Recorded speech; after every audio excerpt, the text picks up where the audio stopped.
Good morning. I would like to start by posing a question. What should be the liberal attitude, liberal in the broad sense of the term, liberal attitude to multiculturalism? Now that at a time when multiculturalism is obviously much less liberal and much less popular than it used to be, and moreover, when liberalism itself seems to be much less popular than it used to be, and it is attacked, among other things, by its critics, it is attacked, among other things, because it is alleged to be too supportive of a radical ideological multiculturalism that is allegedly, the claim is that it is undermining the nation state.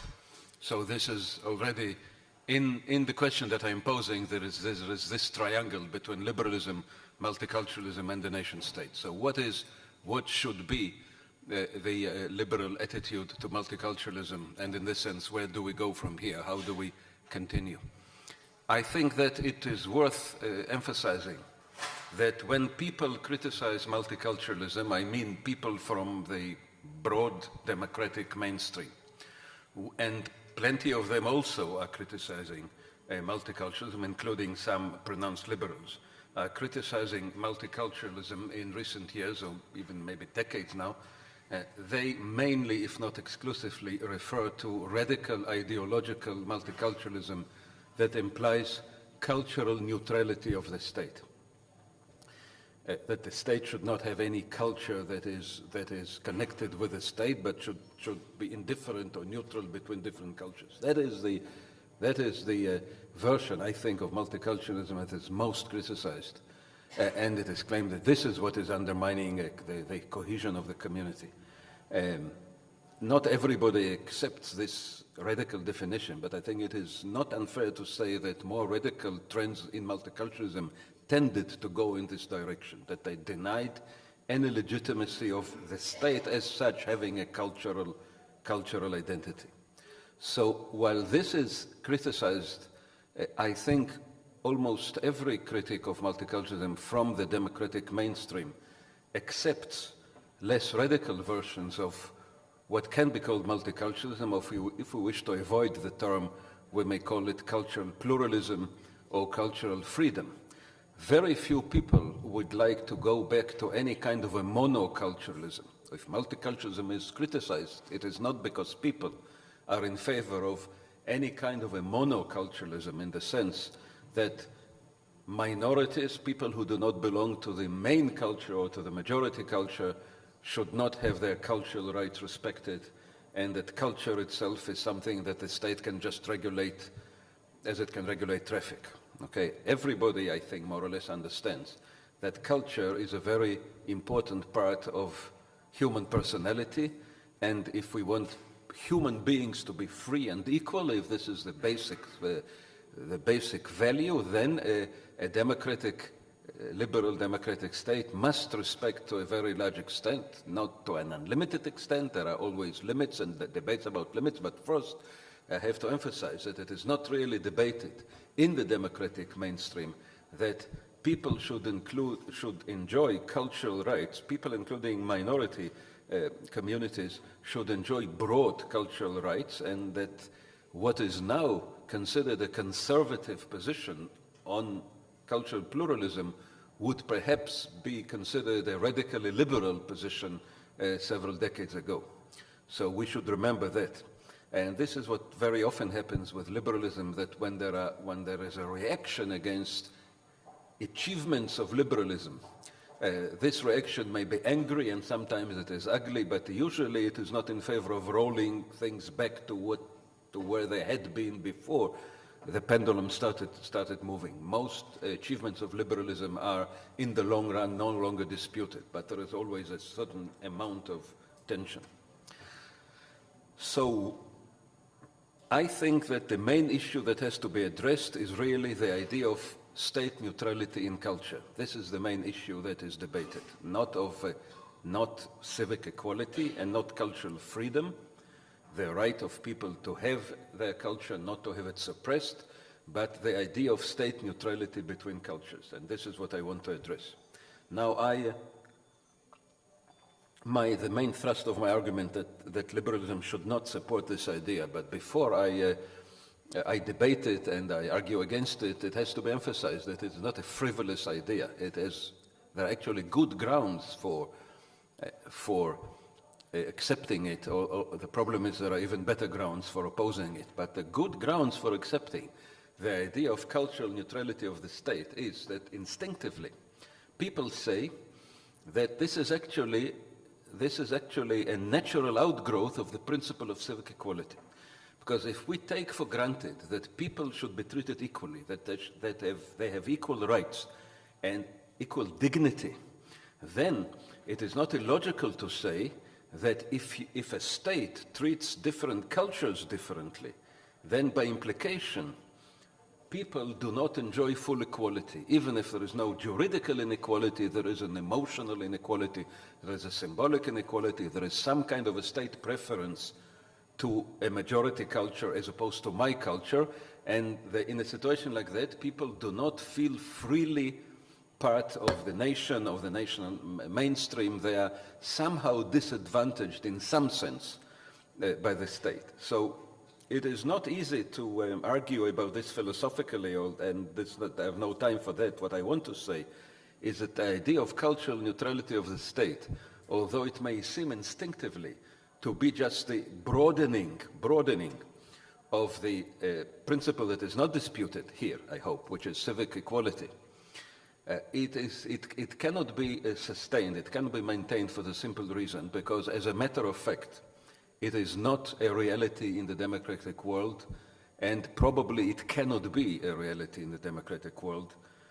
So the pretense, and very often it is a pretense, in descriptive and even normative documents, that actually a liberal democracy requires neutrality, cultural neutrality, and more specifically religious neutrality. I will, of course, address that specifically because there are different areas of culture.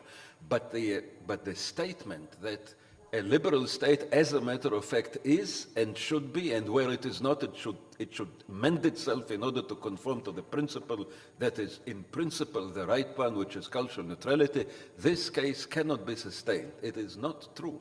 It is really not true that in the free, liberal, democratic world, the state is neutral or almost neutral or virtually neutral. And the areas of state non-neutrality are so significant and so decisive that it is simply unrealistic to pretend that this is what is happening. I will address, there are many areas, but I will address two areas. One is language and the second is religion. And also values that are more characteristic of certain communities as opposed to other ones, very often in context of religion. Now, when you say in principle that the state should be neutral in matters of culture, how do you treat the question of language?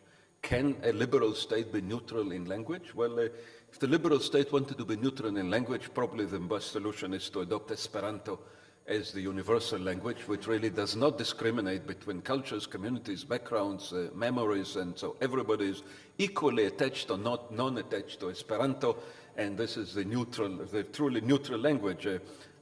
Well, it was invented by assimilated Jews, so maybe someone will claim that it's not neutral in this sense, but still, of course, we immediately understand that there is nothing approaching a neutrality in the matter of language. Now, sometimes there is a pretense that this is a technical thing. It is often claimed that the official language, the state language, the national language, and even if there are several, there is always the main one, and even if there are two languages are equal, all the others are not equal, okay? So there is really no way to have a state neutrality when it comes to language. And in Switzerland, it is very multilingual, but in every canton, of course, there is the language of the canton, so there is no, so obviously it is untenable. Like a society, a state cannot function in this way. Well, medieval Europe could, when literate people spoke Latin everywhere. Then in that sense, the state was more neutral then. But a modern state cannot work like that. Now, it is a false pretense to claim that language is just a technical matter. Everybody knows that of course, a language is a very basic trait of culture, and moreover, language is widely, and I think rightly considered to be the main objective characteristic, if there is any, of peoplehood, of national identity, of a modern national identity. Peoples and nations are, insofar as they have any cultural expression except legal citizenship of a state, but peoplehood in this sense is above all, not always, but in the great majority of cases, there are different peoples that speak different languages. And of course, more or less every national movement stresses its national language as its banner. So to say that a state can have an official language or even a first official language, as I think in Israel's case should be the case, the first official language and the second should be Arabic, although it was tempered with by the law that I will briefly mention. In that situation, of course, there is no state neutrality. There is a liberal attitude to languages, but there is no state neutrality on language. So I think it's useless to pretend that a modern state can be neutral in this vital sphere. Some people would claim that state non-neutrality when it comes to religion is more offensive than state neutrality when it comes to language. But I'm not sure this is the case. In our secular age, when religion is important to many people, but it is not as vitally important to the great majority of people as it used to be, and language is important more or less to everyone, I think that state neutrality in language is potentially, if non-neutrality is offensive, then I think it's fair to say that state non-neutrality in language is more offensive than state neutrality in religion. But what about state neutrality in religion? It is very often said that it is a distinctive feature of at least European liberalism, that the state should be neutral on questions of religion. This is often said, but this is not true. Not true, not in the sense that you cannot argue that that should be the case. It is not the case, actually. The truth is that it is not the case. And there are some very, very strong examples of that. Famously, there are European constitutions, for example, European constitutions that are within the framework of the European Convention of Human Rights. Well, our Israel's neighbor in the north starts its constitution with the invocation of the Holy Trinity in the name of the Holy. I forgot, but I'm sorry I forgot, but there are two definitions of this Trinity in the spirit of Orthodox theology, so not just any Trinity, but it's the Orthodox kind of Trinity. And then the Constitution speaks in the name of the Holy Trinity, but it was the Irish Constitution. After all the secularization of Ireland and the many referenda that have made Ireland more secular, there has not been a referendum. Nobody is proposing a referendum to remove the first phrase of the